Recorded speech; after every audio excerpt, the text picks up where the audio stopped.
મિત્રો, અમે જુદી જુદી શાળાઓની અંદર તો પપેટ શો કરીએ જ છીએ, પરંતુ આજે નવો પ્રયોગ નંદીશ્વર મંદિરની અંદર કરેલો પપેટ શો જુઓ. સમાજના બધા જ બાળકો અને વાલીઓની સળગતી સમસ્યા એટલે મોબાઈલ અને જંક ફૂડની લત. બાળકોને દરરોજ ઘરેથી પૌષ્ટિક આહાર દેવો જોઈએ. બાળકોને લંચ બોક્સમાં પણ પૌષ્ટિક નાસ્તો દેવો જોઈએ. એના પપેટમાં નકામી વસ્તુઓ અને પ્લાસ્ટિકો વેસ્ટ પપેટ તૈયાર કર્યા છે અને તેના વિચારો પર તે જાતે જ બનાવ્યા છે. અમે સૌ યોગ ગ્રુપ દ્વારા બધા મદદરૂપ થયા છીએ. જંક ફૂડ અને મોબાઈલ આ બે આપણી એવી સમસ્યા છે કે જો આપણે ધ્યાન નહીં રાખીએ તો ભાવિ પેઢી આપણા હાથમાંથી સરકી જશે. બાળક મોબાઈલ વગર જમે નહીં, સોવે નહીં, તૈયાર ન થાય, કઈ ના કરે. નાના નાના બાળકો એકદમ હિંસક થઈ જાય. અને ગઈકાલે તો એક 13 વર્ષના બાળકે આત્મહત્યા કરી મોબાઈલ ન મળ્યો એટલે.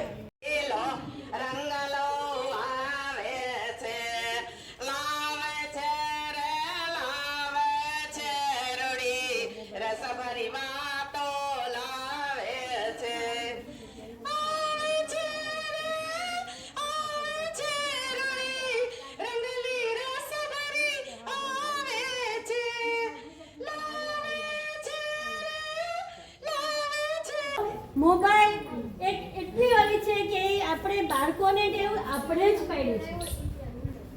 બધું મૂકી દો. તમે ક્યારેક કલાક 1.5 કલાક તમારા બાળક માટે તમે નાચતા જાઓ.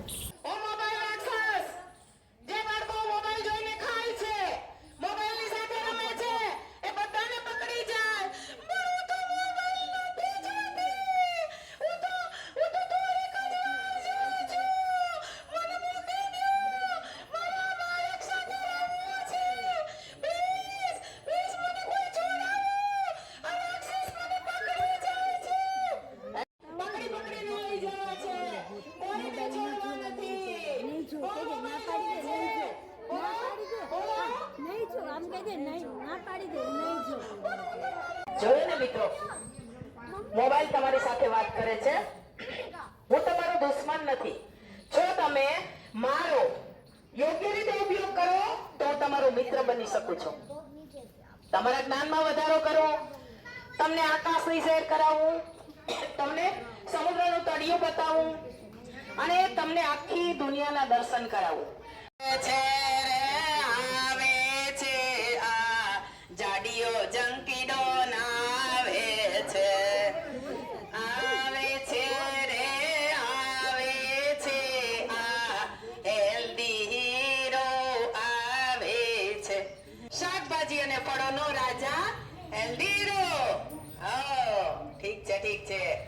અરે હું તો ચિપ્સ ના ચક્કર ચલાવું, વેફર ની વાતો કરું, પીઝા ની પીપોડી વગાડું અને બધા જ બાળકોને જંક ફૂડ ની લત લગાડી દઉં.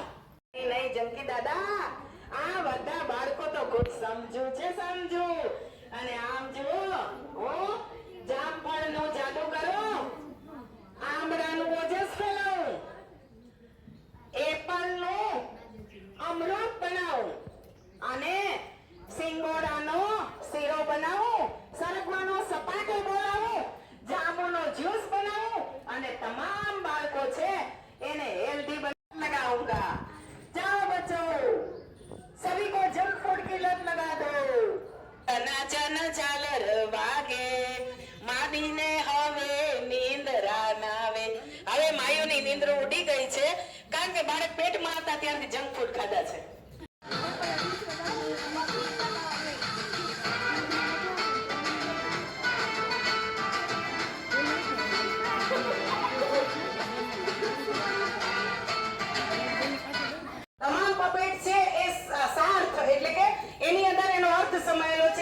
બનાવેલા છે.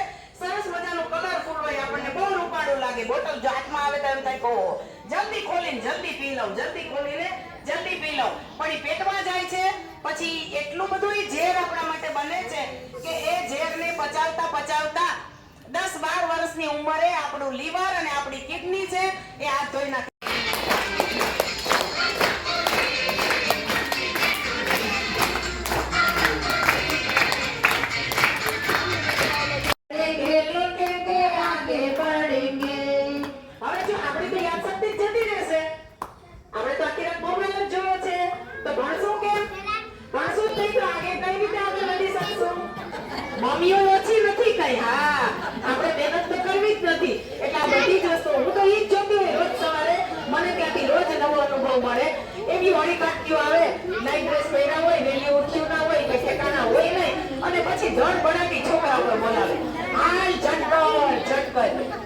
પહેલા ઉઠી તમે બધું તૈયાર કરીને ઉતારો ને તો આગળના નવા પાત્રને મળીએ આપણે.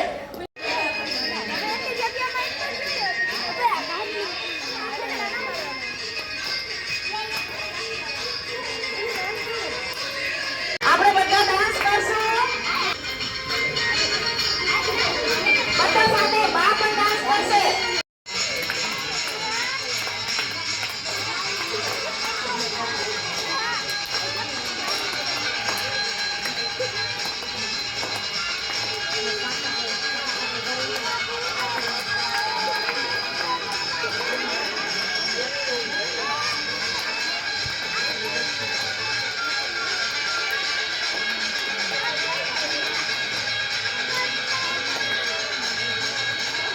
તબિયત સાચવશું, જંક ફૂડ નહીં ખાઈએ, મોબાઈલનો ઉપયોગ કરશું પણ મર્યાદિત, વિવેક મર્યાદામાં, અને સાથે સાથે પૂરા પરિવારની તંદુરસ્તી માટે પૂરેપૂરી કાળજી રાખશું. આવું કરી શકશું આપણે? એવા બાળકો છે કે જે તમારા કરતા નાની ઉંમરમાં મજૂરી કરવા જાય છે, જેમને સ્કૂલે જવાનું મળતું નથી, એવા બાળકો માટે અમે કામ કરીએ છીએ. અને એ કામ કરતા કરતા અમને ખબર પડી કે સમાજમાં તો બીજી બધી કામગીરીની બહુ જરૂરિયાત છે, અને એટલે અમે આ પપેટ શો દ્વારા મોબાઈલ અને જંક ફૂડના વળગણથી બાળકોને દૂર કરવાનો પ્રયત્ન કર્યો. આજનો જે આનંદ છે એ આનંદ પૈસા ખર્ચતા ન મળે એવો આનંદ. કંચનબેનની આટલી બધી મહેનત, તો આપણે એને ફરીથી જોરદાર તાળીઓથી એમને અભિનંદન આપીશું કે કંચનબેન આવા ને આવા કાર્યક્રમો તમે કરતા રહો. કે જો તમે તમારા બાળકોને અહીંયા મૂકવા માંગતા હો તો તમારો જો સાથ હોય તો બાળકોને અલગ રીતે સરસ મજાના યોગ અને બીજી અમે દર રવિવારે ગાયત્રી યજ્ઞનું આયોજન કર્યું છે. 30 વર્ષથી યોગ કરું છું. મને યોગથી ખૂબ જ ફાયદો થાય છે. હું નીચે બેસીને કામ પણ કરી શકું છું. તો તમે બધાએ પણ એ રીતે યોગ કરો, યોગમાં ધ્યાન દો, બાળકોને યોગ કરાવો. એવી યોગ ઉપરાંત પણ બીજી અનેક જાતની પ્રવૃત્તિઓ કરીએ છીએ. બધા ઝૂંપડપટ્ટીના બાળકોને નાસ્તો દેવા જઈએ છીએ. આપ સૌએ આપનો કિંમતી સમય ફાળવીને હાજરી આપી બાળકોને ભેગા કરવામાં મદદ કરી, જેથી આપણે આ જાગૃતતા બાળકો સુધી પહોંચાવી શક્યા. એના માટે તમારો બધાનો ખૂબ ખૂબ આભાર. બસ આવો જ સાથ સહકાર મળતો રહે એટલે આપણે આવા અને આવા કામ આગળ કરતા રહીશું. એ સાથે પૂર્ણાહુતિ કરીએ. મહાદેવ હર.